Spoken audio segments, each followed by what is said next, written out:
Because vanity is an evil thing, bro. And sometimes these subtle things, like, are you doing it for the clout? Or are you staying authentic to why you started your work? Right. And I constantly think about that and try to realign myself, because arrogance is I've been arrogant at times in my life. It's something to be ashamed of. Arrogance leads you down the path of people like Kanye West, where you have a God complex and you can parade your wife butt naked in front of the world and think that you're actually cool and doing something smart.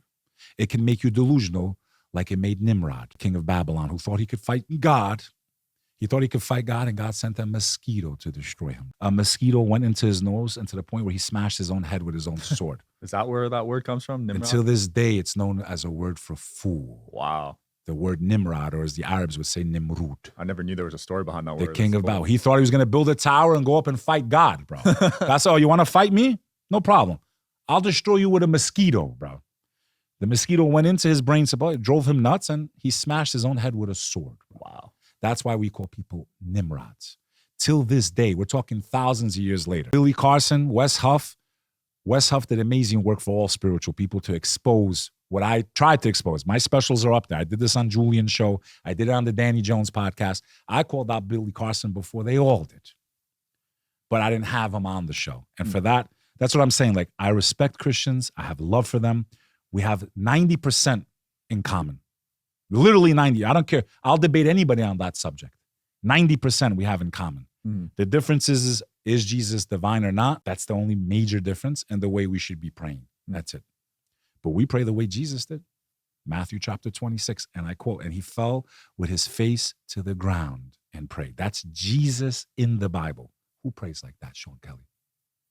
Show me a Christian group that you know of that prays with their face on the ground. Who prays like that? You know of any? No.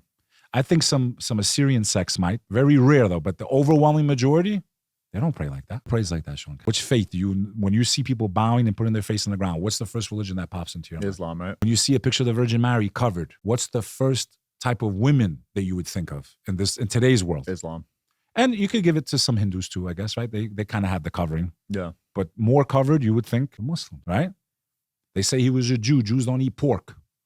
Why do Christians eat pork? Why did they not make it mandatory to get circumcised? Did God all of a sudden forget the rules he gave to the Israelites? I mean, they can't.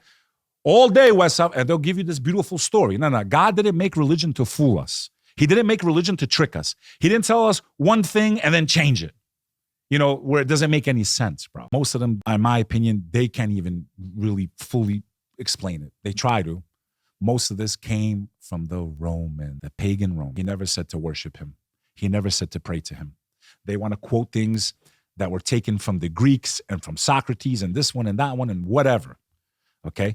It's a big difference between how that book was compiled and how the Quran was compiled. The Quran already had thousands and thousands of his followers and companions memorized it by heart. They found remnants of a Quran in the UK that the Crusaders brought back, and when they analyzed it, except for a couple spelling errors, okay, because it was by hand, right? There wasn't a printing press. Brother, it's undeniable, its authenticity. Then they want to talk about, oh, during this time, they destroyed the Qurans. Yes, because all the followers of that time wrote it down however they were going to memorize it. So they had to standardize it.